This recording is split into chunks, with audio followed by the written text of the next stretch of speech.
It's our desire that through Jesus Christ, you'll know real life. And to help you discover what that truly means, download our free app and you'll have immediate access to the real-life television broadcasts, the daily Real Radio podcasts with Pastor Jack's teachings, Words to the Wise daily devotions, access to social connections with Pastor Jack through Facebook and YouTube, tools and resources to grow in Christ, and much more. Download the app today for all your mobile devices. Go to reallifewithjackhibbs.org for more information.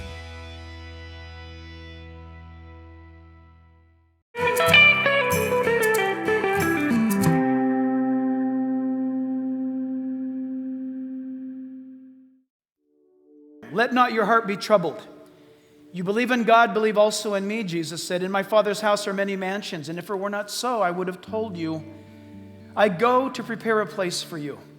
And if I go to prepare a place for you, I will come again and receive you to myself, that where I am, there you may be also.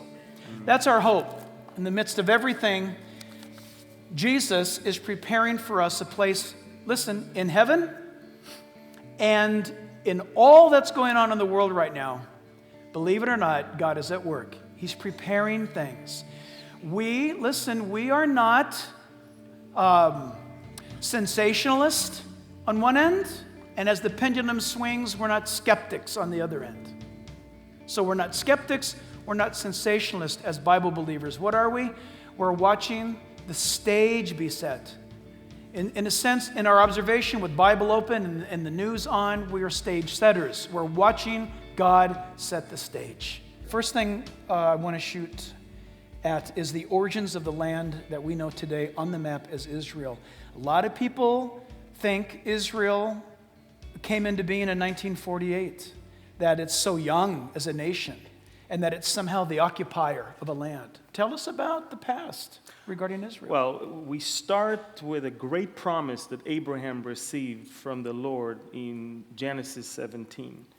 In fact, the Lord promised Abraham, and he said in verse 7, I will establish my covenant between me and you and your descendants after you in their generations for an everlasting covenant, to be God to you and your descendants after you.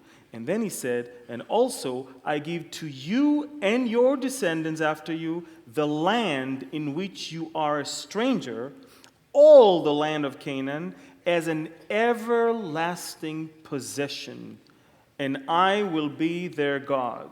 So the promise was already given to Abraham in Genesis. And of course, people will say, well, but we're all the sons of Abraham. This is where we have to read the entire chapter, not only those two verses, and understand that to Ishmael, he gave other piece of land, and he actually blessed him in a different way, but it is to Abraham's seed through Isaac that he promised the land of Canaan. So the land of Canaan later on became the land of Israel, which later on received that terribly false and almost destructive name of Palestine.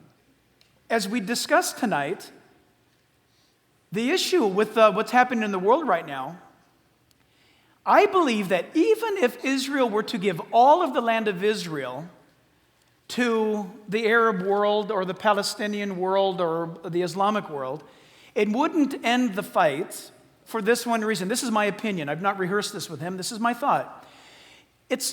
Israel is the punching bag that Satan gets to punch. But if Satan had his way, he would go after, like we know from Scripture, the God of heaven and earth, right? And so when you think about this, God is the ultimate target. Israel is the manifestation of God's promises. So an unbelieving world or a godless world goes after Israel, are you with me, to get to the God of Israel. Very important. When you think about, now who created the heavens and the earth? God did. Were the Canaanites in the promised land before the Jews arrived? Yes. If you don't believe in God, then the Canaanites were there first. Did you hear me? But if you do believe in God, whatever God says trumps all things. Are you with me? So the validity of what we're discussing tonight is all based on the promises of God. The world today believes either in no God or some other God. But if you believe in the God of the Bible, then you must embrace His promises. And His promises, he read it a moment ago from the Hebrew Bible, to Israel is the land that was preoccupied by the flesh. And when God called Joshua into the land, He called Joshua to circumcise the land of the flesh. Ladies and gentlemen, you and I were born into this world in the flesh. And we need to be born again, right, by promise to experience new life. Think of it. What we're seeing lived out with the nation of Israel, the Jewish people in this battle right now, all comes down to, is the God of heaven and earth going to keep His promises? The answer is yes, He will. And so it's far deeper. But the manifestation of what's happening, we're seeing lived out with the nation of Israel.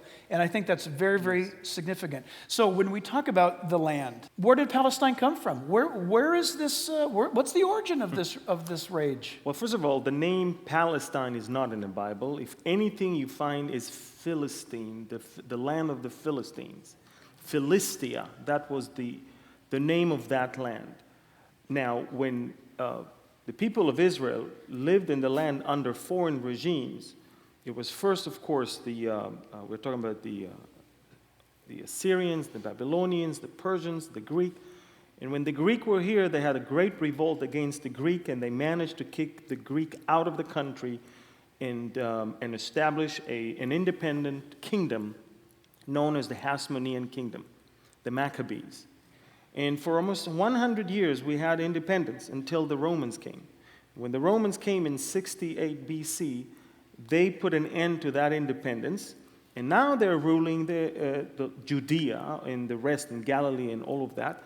They're ruling until the Jewish people in 66 AD started a great revolt, thinking that the same way God was with us against the Greek, He will be with us also now against the Romans.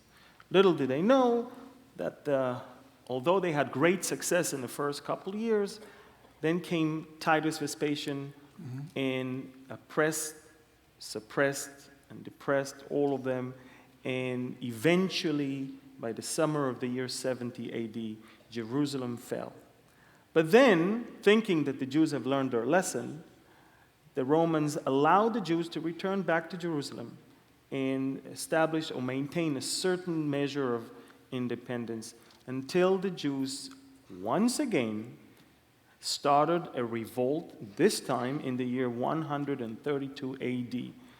This time it was actually something quite tragic, because about 100 years after the Jewish people rejected Christ as their Messiah, they are now embracing someone else as their Messiah, whom they chose to lead their revolt, and his name was Bar Kokhba, the son of the stars.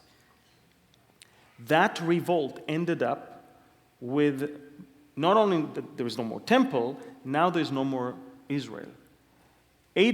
Caesar Adrian, in the year 135 AD, brought an end to Jerusalem, leveled it completely, and built on top a pagan city and named it after himself and after his god. And he called it Aelia Capitolina. Aelius Adrianus was his name. Capitolinus, Jupiter, was the name of the god that he worshipped, Jupiter. Now, the other thing he did, he changed the name of the country from Israel, Judea, whatever it was, into Syria Palestina. Why?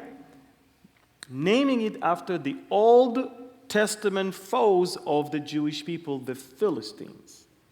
So we will name it after their foes. It's sort of an act of humiliation of the Jewish people. They did a lot of things to humiliate the Jews at that time. One of them is that the name of Israel was erased Just like Psalm 83 says that the name of Israel will be remembered no more, and the name of the old foes of the Jews from the Old Testament, the Philistines, was given to that place instead. The interesting thing is, now if you are naming it after the Philistines, then it's now the land of the Philistines. Now, who were the Philistines? These were the sea people from the Greek Isles that came when they suffered from famine. So it has nothing to do with Arabs or anything like that. But to get even deeper, if you analyze the name Philistine, in the Hebrew it means the invader. Yeah. So when you call yourself, I'm a Palestinian, what are you actually saying? Amazing, huh? The meaning of it. So the name Palestine was there since 135 AD. So many people around the world hated the name of Israel that immediately that change was embraced and was kept as long as they could until 1948. Jerusalem's name was restored shortly after, yet Israel's name was not allowed to be used until a little short guy named David Ben-Gurion in 1948 decided that against all odds, he's going to stand on a podium that will make him a bit taller, and he will tell the entire world that he hereby declares the establishment of the state of the Jews, and it will be called once again the state of Israel. Amir, where was he born? He was a Russian. Russian? He was a Russian Jew? Yes. Interesting. Look, I mentioned Bible maps a moment ago. You can't see this, but you can see this. Yep. See? You cross the Palestine, you put Israel instead. I do that with all my maps. I do that in commentaries when I'm reading, and it will say, and so Jesus walked through the land of Palestine. And he never did. No. He never walked through the land of Palestine. Jesus wasn't around in 135 AD. I jotted down here, I want to talk about,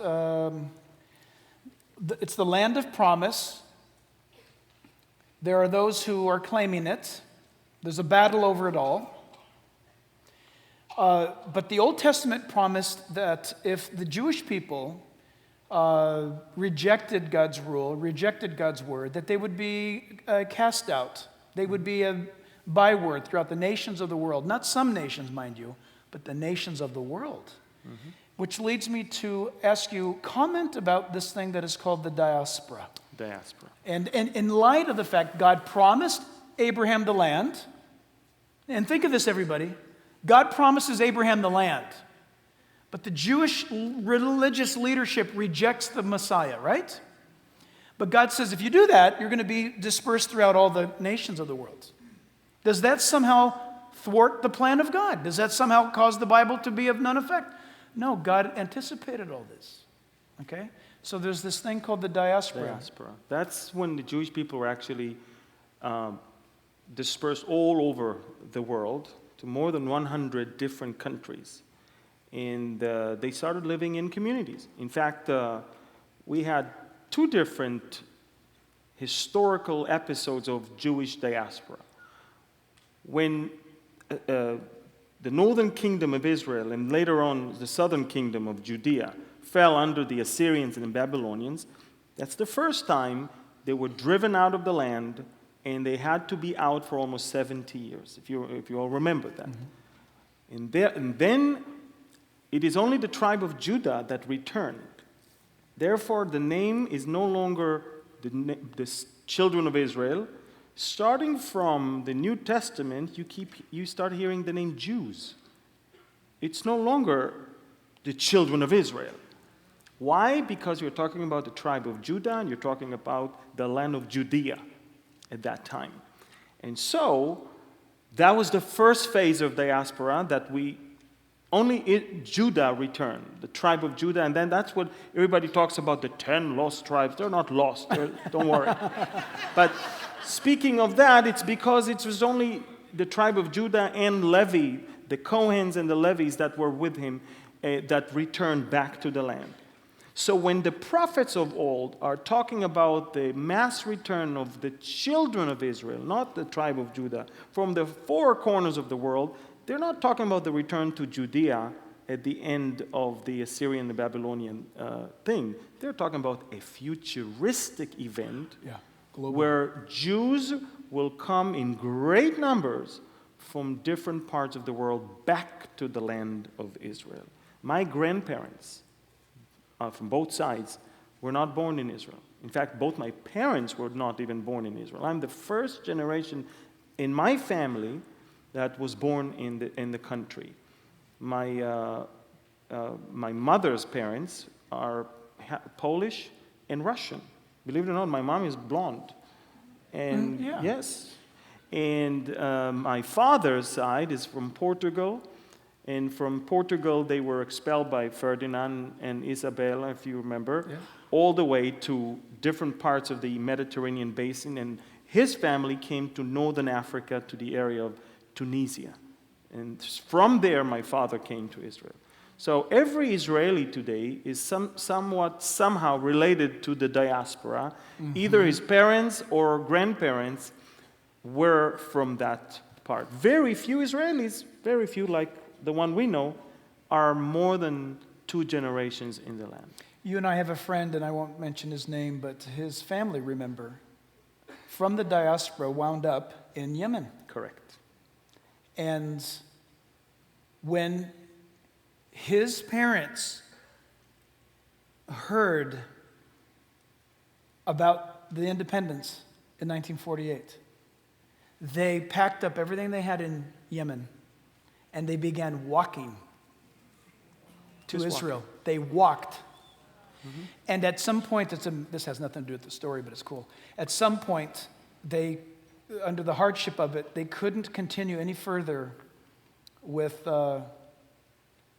his sister or an aunt or something like this, and they had to leave her on the path as they walked, lamenting all the way. Imagine the drive, a love of a country that for whatever the situations and the dynamic is, they set their daughter down to die on the path.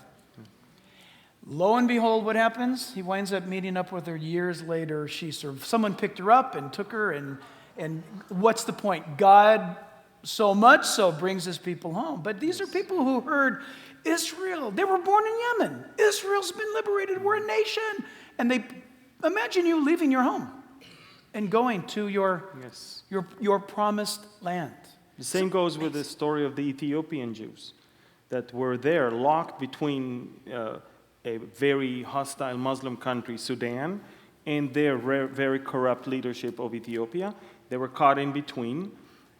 The Israeli intelligence, the Mossad, sent a team to bribe Sudanese officials and to prepare, and another team that had nothing to do with that, to prepare a certain area in the desert in Sudan where we are going to have C-130s landing and picking the Jewish people back to Israel. And not only that, we sent 747s. Right. We emptied them from chairs and we packed them with 1,000 people each. Yeah, in each plane. They took all the seats out of the 747s to get as many people in. It's TSA not approved. I mean, it's...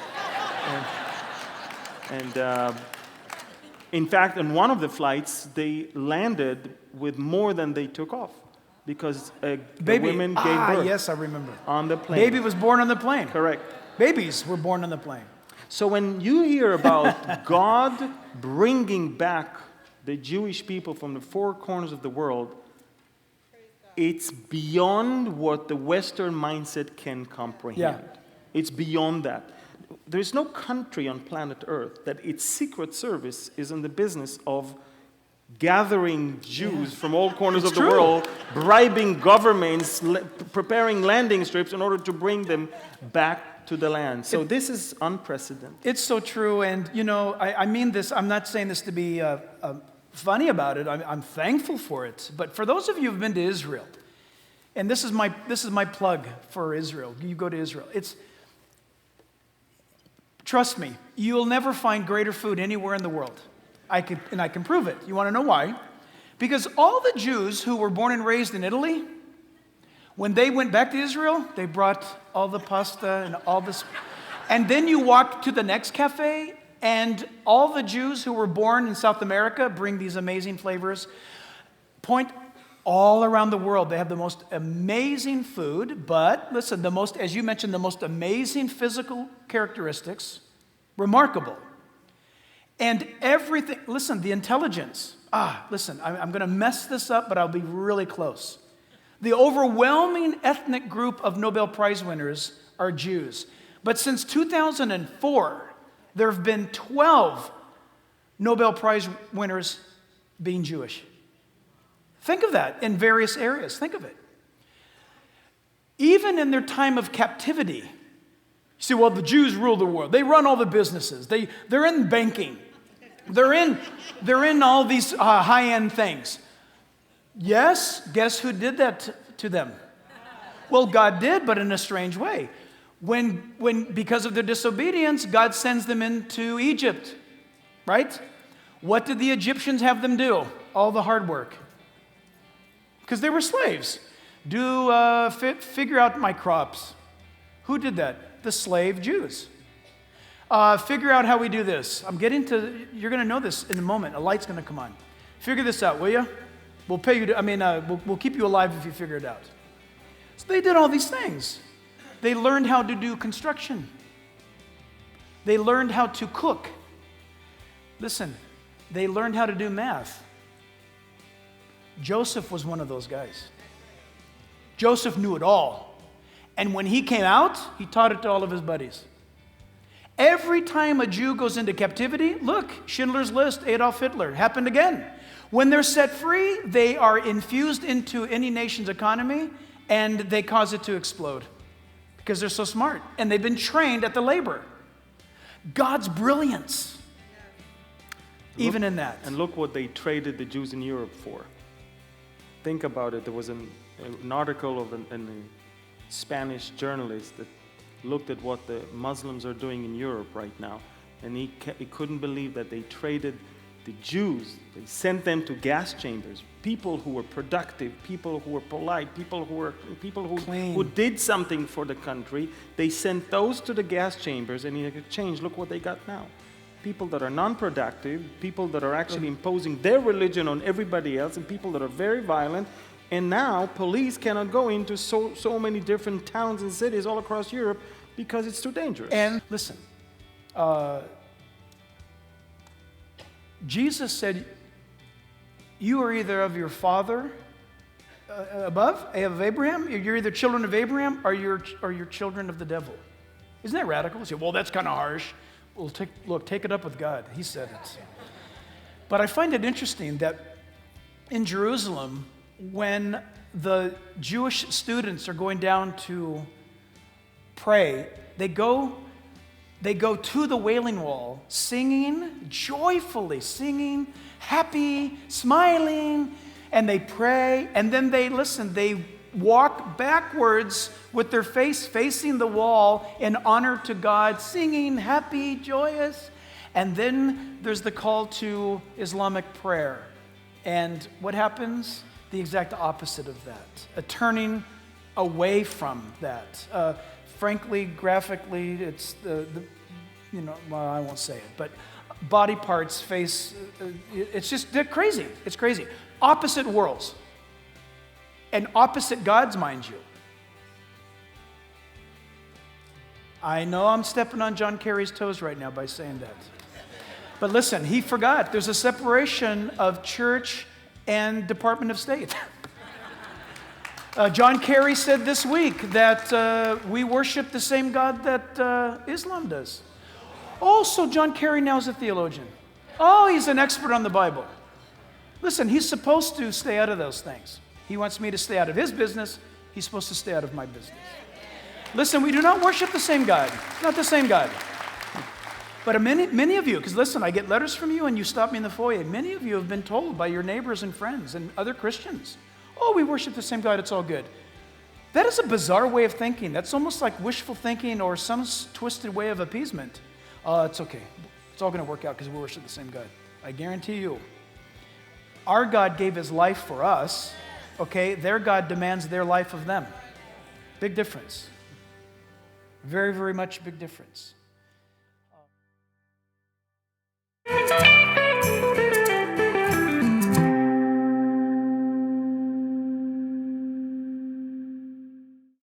In the Bible, God is clear. He says to Abraham, the father of the Jewish people, "I will bless those who bless you, and I will curse him who curses you. And in you all the families of the earth shall be blessed."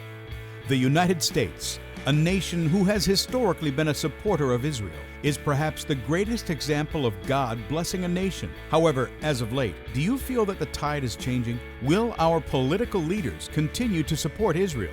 What about our churches? We hear some pretty influential voices stating that God is finished with Israel. Will there be consequences? In this timely, relevant message, Jack Hibbs opens the scriptures to reveal God's heart toward His chosen people and the land of Israel. Order the DVD now, Stand with Israel, by visiting reallifewithjackhibbs.org or call 877-777-2346. That's 877-777-2346. Or write to Real Life with Jack Hibbs, P.O. Box 1273, Chino Hills, California 91709. Jack Hibbs truly believes we are living in some of the most exciting days in history, which brings some great opportunities to share with the world a powerful, no-nonsense presentation of the gospel to this generation who is searching for answers and truth. Will you stand with us in sharing this message in real and practical ways? We ask that you commit to support Real Life each month with a gift of your choosing. In return, our gift to you for becoming a Real Life partner, we'd like to send you this Worldview DVD. It's titled, What You Believe Defines You. Call now, 1-877-777-2346. That's 877-777-2346. Or by mail, P.O. Box 1273, Chino Hills, California 91709, or simply go to reallifewithjackhibbs.org. Your gift will be faithfully put to work because it's our desire that through Jesus Christ you will know real life.